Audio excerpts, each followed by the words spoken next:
పురుషుడికి ఒక న్యాయం, స్త్రీకి ఒక న్యాయం ఎందుకు జరుగుతుంది? 70 ఏళ్ళు వచ్చిన పురుషుడు రెండో పెళ్లి, మూడో పెళ్లి చేసుకుంటూనే ఉన్నాడు. రెండో పెళ్లి, మూడో పెళ్లి చేసుకున్న మగవాళ్ళు ఎంతోమంది ఉన్నారు. కానీ 25 ఏళ్ల వయసులోనే భర్తను పోగొట్టుకుని రకరకాల అవమానాలను ఎదుర్కొంటూ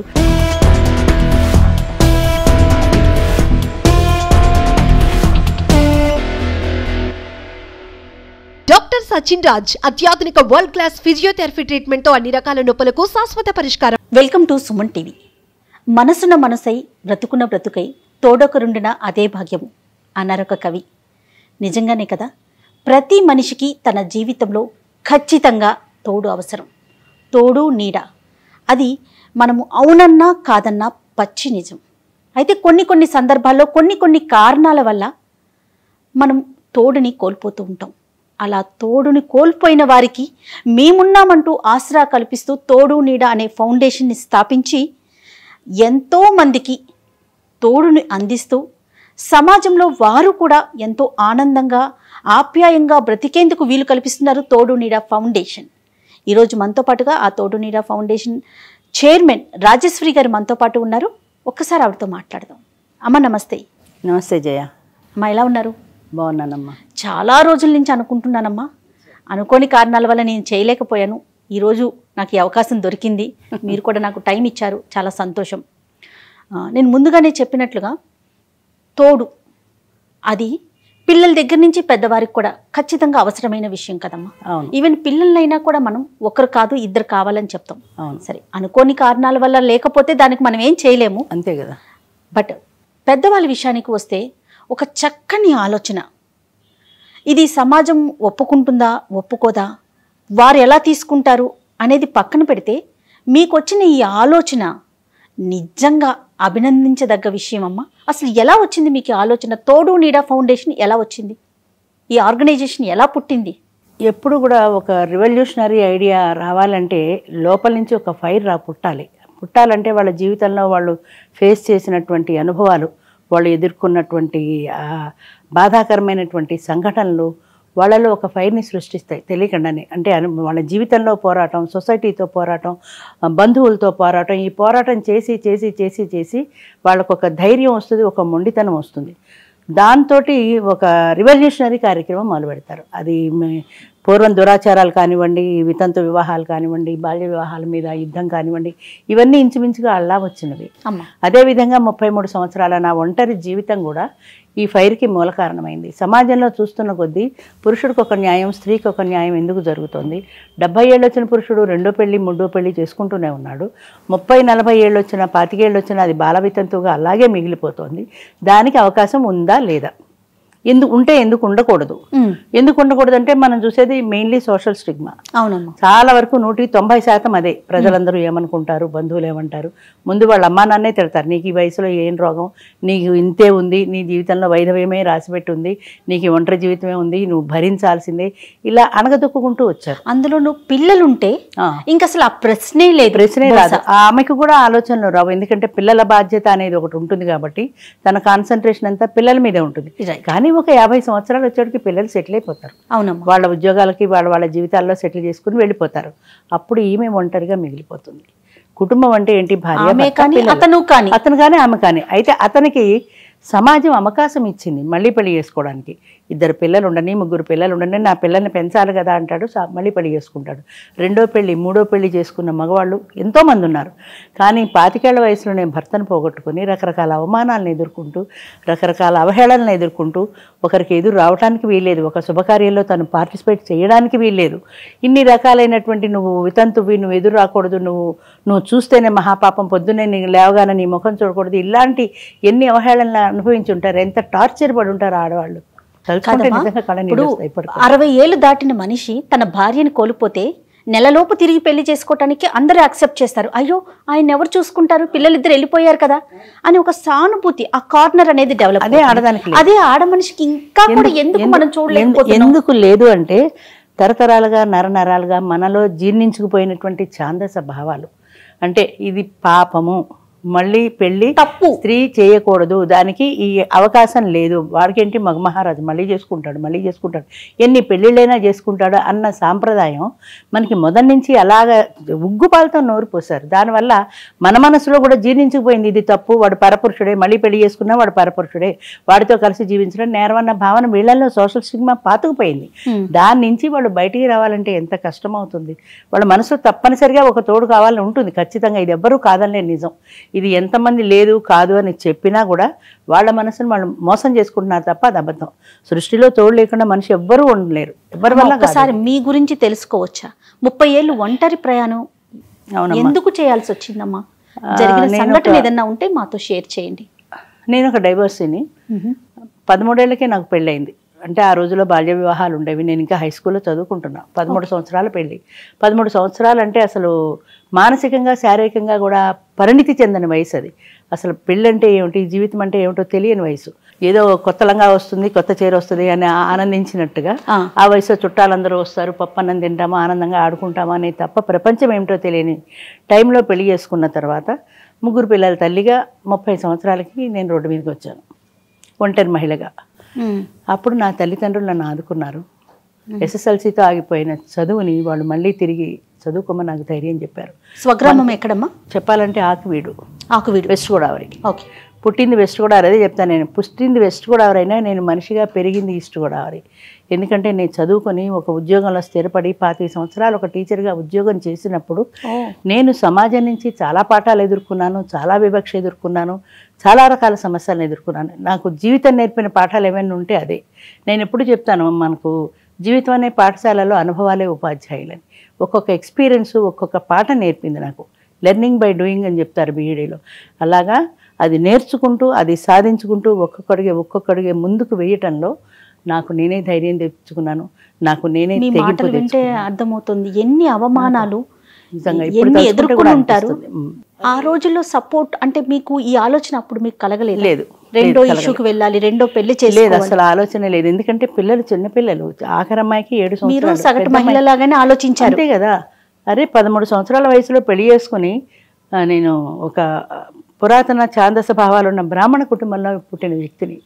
అలాంటి వ్యక్తిని ఇవాళ ఇంత రివల్యూషనరీ ఐడియాకు రావాలంటే మనసులో ఎంత సంఘర్షణ కలిగి ఉంటుంది. ఆ రోజుల్లో ఇలా పిల్లలు పుట్టిన తర్వాత పూజలు, వ్రతాలు, నోములు ఇవి తప్ప అసలు వేరే ప్రపంచమే తెలియదు నాకు.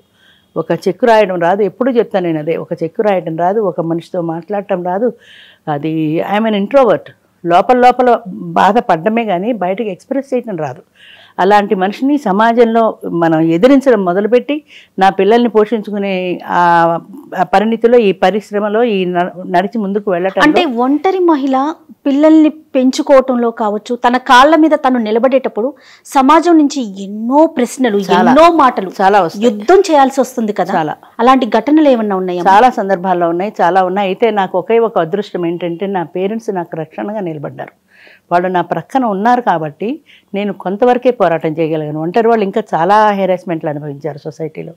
పేరెంట్స్ ఉన్నారు కాబట్టి నాకు ఒక రక్షణ ఉండేది. అమ్మో ఈవిడ ఏదైనా అంటే వాళ్ళు వస్తారేమో, వాళ్ళు యుద్ధం చేస్తారేమో అనే ఒక భయం ఉండేది. కానీ ఎప్పుడైతే మనం గడప దాటి బయటికి వెళ్ళామో, ఈ లాస్ట్ టైం చెప్పినట్టు 60 ఏళ్ళ ఆడదానిలో అమ్మతనాన్ని చూడలేని మృగాళ్ళు ఉన్న ఈ దేశంలో 30 ఏళ్ళకి ఒక ఆడది బయటకు వచ్చిందంటే ఎవరు ఊరుకుంటారు? ప్రతి వాళ్ళు ట్రై చేస్తారు తప్పనిసరిగా.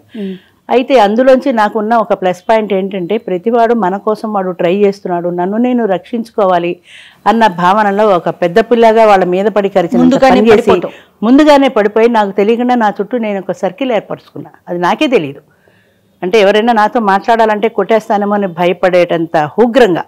మీరన్నారు చూడండి మీ మాట కటువుగా వస్తుంది, అందులోనే వాడు మామూలుగా మాట్లాడితే నేను మామూలుగా మాట్లాడితే వాడు తిన్నగా ఉండడు, ఏదో ఒకటి మాట్లాడతాడు. అంచేత అలా కాకుండా ముందే నేను గట్టిగా మాట్లాడితే వాడు కంట్రోల్ అవుతాడు. 30 సంవత్సరాలు మీరు ఒంటరి ప్రయాణం చేస్తున్నారు దాదాపుగా. అవును. మీ అవమానాలే దీనికి ఒక కారణమైంది. పునాది కొంతవరకు నా అవమానాలే కాకుండా సమాజంలో నేను బయటపడిన తర్వాత నాలాంటి ఒంటరి మహిళల్ని చాలా మందిని చూశాను. ఇప్పుడు నేను స్కూల్లో పనిచేసేటప్పుడు నాతో పాటు ఉన్న సింగిల్స్, ఒక అన్మ్యారీడ్ ఉంది, ఒక ఆమె విడో ఉంది. ఈ అన్మ్యారీడ్ పిల్లలు లేరు, ఆమె ఒంటరితనంతో బాధపడితే, ఈ మ్యారీడ్కి పిల్లలు ఉన్నారు, ఈ పిల్లల్ని పెద్ద చేసుకునే క్రమంలో ఆవిడ బాధపడేది. సో ఇలా నాకు తెలియకుండానే నాలాంటి ఒంటరిలో నా మనసు వెతుక్కుంటూ వచ్చింది కాబట్టి వాళ్ళిద్దరూ నాకు దొరికారు. మేము ముగ్గురం కలిసి చాలా ఫ్రెండ్లీగా ఉండేవాళ్ళం. మేము కలిసి సినిమాలకు వెళ్ళినా, కలిసి షికార్లు వెళ్ళినా, కలిసి టూర్లు వెళ్ళినా, అదే ఈ తోడు నెడలో నేను పెట్టిన టూర్ ప్రోగ్రామ్స్ అవన్నీ కూడా. అంచేత ఒంటరి మనిషి ఒంటరిగా ఉండే బదులు ఇంకొక మనిషి తోడు, అది ఆడమగా అనవసరం, ఇంకొక మనిషి తోడు ఉంటే కంఫర్టబుల్గా లైఫ్ ఉంటుంది, నీకు ఒక షేరింగ్ ఉంటుంది, నాకు వీళ్ళు ఉన్నారనే ఒక భరోసా ఉంటుంది. దీనివల్ల మనకి స్ట్రెస్ తగ్గుతుంది. ఏదైనా నా మనసు బాగాలేదనుకోండి, సినిమా పదం రా అంటే వస్తుంది. ఏదైనా బర్త్డే వచ్చింది అనుకోండి, ఏడ్చుకుంటూ కూర్చొని ఎవరు మనీ గ్రీట్ చేస్తారు, ఎవరు కేక్ కట్ చేస్తారు, ఎవరు కనీసం తల మీద నూనె పెట్టి తలంటి పోస్తారు, ఎవరు లేరు కదా. ఇలా బాధపడే బదులు వాళ్ళిద్దరూ నా దగ్గరికి వచ్చేవారు. ఇవాళ మనం కేక్ కట్ చేసుకుందాం, ఇవాళ మనం సినిమాకి వెళ్దాం, ఇవాళ హోటల్కి లంచ్కి వెళ్దాం. అలా అందరం కలిసి ఉండడంలో ఈ ఒంటరితనం అనే బాధను పోగొట్టుకోగలిగాను. అయితే అలా నడిచిపోయిన తర్వాత పిల్లలు ఉన్నారు కాబట్టి, నాకు చిన్న పిల్లలు కాబట్టి, వాళ్ళు ఆ పిల్లల ధ్యాసలో నేను ఒంటరినన్న భావన నాకు ఎక్కువ రాలేదు. ఎప్పుడైతే నాకు ఒక 40 సంవత్సరాలు వచ్చే టైంకి అదృష్టం ఏంటంటే చిన్నప్పుడు మ్యారేజ్ కాబట్టి 20 ఏళ్ళకి 3 పిల్లలు పుట్టారు, 40 ఏళ్ళకి పిల్లలు అందరూ సెటిల్ అయిపోయారు. కొడుకులు ఉద్యోగాలకు వెళ్ళిపోయారు, అమ్మాయి పెళ్ళి అయిపోయి ఇద్దరు అబ్బాయిలు ఒక అమ్మాయి. అప్పుడు కూడా నాకు ఒంటరితనం పెద్దగా తెలియలేదు. ఎందుకంటే నేను పొద్దు నుంచి సాయంత్రం దాకా ఉద్యోగంలో ఉన్నాను. ఆ సాయంత్రం తర్వాత టీచర్స్ యూనియన్లో ఉండేదాన్ని. ఇలా ఏదో ఒక పనిలో రాత్రి 8 వరకు బిజీగా తిరిగేదాన్ని. అదంతా అయిపోయాక ఇంటికి వచ్చి భోంచేసి పడుకుంటే పెద్ద ఒంటరితనం అనిపించాల. ఆఫ్టర్ రిటైర్మెంట్ ఎప్పుడైతే పిల్లలందరూ వెళ్ళిపోయారు, నేను ఒంటరిగా మిగిలిపోయాను. చేయడానికి వేరే యాక్టివిటీ ఏం లేదు, ఉద్యోగం లేదు కదా. ఎంతసేపు ఖాళీకి కూర్చుంటాం, ఎంతసేపు పక్క వాళ్ళతో కబుర్లు చెప్తాం, ఎంతసేపు సినిమా, ఎన్నిసార్లు సినిమాకి వెళ్తాం. అప్పుడు ఒంటరితనం అనేది నాకు తెలిసింది మొదటిసారిగా. ఎప్పుడైతే జీవితంలో అన్నీ అయిపోయి సెటిల్ అయిపోయి ప్రశాంతంగా మిగిలానో నేను ఒంటరిని అన్న భావన అప్పుడు వచ్చింది. ఎంత పిల్లలున్నా, పోనీ మీ తల్లిదండ్రులున్నా, మీ బంధువులున్నా కూడా మనం ఒంటరి అంటే మన పార్ట్నర్ లేకపోతే భావన కలుగుతుంది, తప్పనిసరిగా అనిపిస్తుంది. అయితే దాన్ని మర్చిపోవడానికి కొన్ని అంశాలు ఉంటాయి. అంటే ఇప్పుడు ఉద్యోగంలో ఉన్నప్పుడు స్టూడెంట్స్ ఉంటారు, ఇంటికి వచ్చిన తర్వాత ఏదో బీఈడీ అసోసియేషన్ ఉంది, దాంట్లో యాక్టివిటీ. ఇవి ఇంటికి వచ్చిన తర్వాత నా ఒంటరితనంతో పాటుగా మిగతా అంశాలు గుర్తొస్తాయి. రేపు పిల్లలకి ఏం పాఠం చెప్పాలి, ఈ పేపర్లు దిద్దాలి, రేపు యూనియన్లో రేపు స్ట్రైక్ ఉంది, ఏం చేయాలి, ఇలాంటివన్నీ వస్తాయి. కాబట్టి కొంతవరకు తాత్కాలికంగా అయినా దీన్ని మర్చిపోగలుగుతాం. అంటే మీరు ఒక యాక్టివిటీలో ఉన్నారు కాబట్టి లేని వాళ్ళ పరిస్థితి అదే, వాళ్ళదే భయంకరమైన ఒంటరితనం అంటున్నా. అప్పుడు స్టార్ట్ ఆ రోజు కాదు, ఈ రోజు కూడా నాకు ఒక్కదాన్ని ఖాళీగా ఉంటే తోచదు. ఒక సండే వచ్చిందంటే ఇవాళ ఏం చేయాలని ఆలోచిస్తా. 2 గంటలు ఖాళీ కూర్చుంటే నా మైండ్ పిచ్చెక్కినట్టు అయిపోతుంది. ఇప్పుడు తోడు నీడ ఫౌండేషన్ స్టార్ట్ చేసి ఎన్ని సంవత్సరాలు? 2010 సంవత్సరంలో స్టార్ట్ చేశాను, నా రిటైర్మెంట్ తర్వాత. అవును, అప్పుడు వచ్చిన ఆలోచన. అప్పుడు కూడా రిటైర్ అయిన తర్వాత ఖాళీగా ఉండడం ఇష్టం లేదు నాకు. మామూలుగా ఏవో చిన్న సోషల్ సర్వీస్ యాక్టివిటీస్ చేసుకుంటూ వెళ్ళేదాన్ని. సర్వీస్లో కూడా పిల్లలు ఉండేవారు, పేదవాళ్ళు ఉంటారు, ఫీజులు కట్టలేరు, వాళ్ళకి ఫీజులు కట్టడము, వాళ్ళకి యూనిఫామ్స్ కుట్టించుకోలేక టీచర్లు కొడుతూ ఉండేవాళ్ళు యూనిఫామ్ వేసుకురాకపోతే, అలాంటి వాళ్ళకి యూనిఫామ్ కుట్టించడము. తర్వాత ఫ్లడ్స్ ఎక్కువ, రాజమండ్రిలో వర్క్ చేశాను, గోదావరి ఉంది కదా, ఫ్లడ్స్ ఎక్కువ. ఆ ఫ్లడ్స్ టైంలో వాళ్ళకి సహాయం చేయడం, ఇలాంటి చిన్న పనులు చేసుకుంటూ నాకు తెలియకుండానే సోషల్ సర్వీస్ యాక్టివిటీస్ పట్ల కొంత మక్కువ ఏర్పడింది. అవి చేసినప్పుడు నాకు తెలియకుండానే ఒక రకమైన సంతృప్తి కలిగేది, ఒక ఆనందం కలిగేది. ఆ 10 మందికి లేని వాళ్ళకి ఒకసారి ఎక్కడ ఫైర్ యాక్సిడెంట్ అయింది, వాళ్ళు కట్టుబట్టలతో బయటపడిపోయారు. వాళ్ళకి ఏదో పాత చీరలు మా ఫ్రెండ్స్ దగ్గర 4-5 దగ్గర కలెక్ట్ చేసి బ్యాగుల్లో పెట్టుకుని 2 వీలర్ మీద వెళ్ళి 2 వీలర్ మీద తిరిగేదాన్ని బాగా. వాళ్ళకి ఇచ్చేసినప్పుడు వాళ్ళ ముఖాల్లో కనిపించిన సంతోషం నాకు తెలియకుండా ఒక సంతృప్తినిచ్చింది.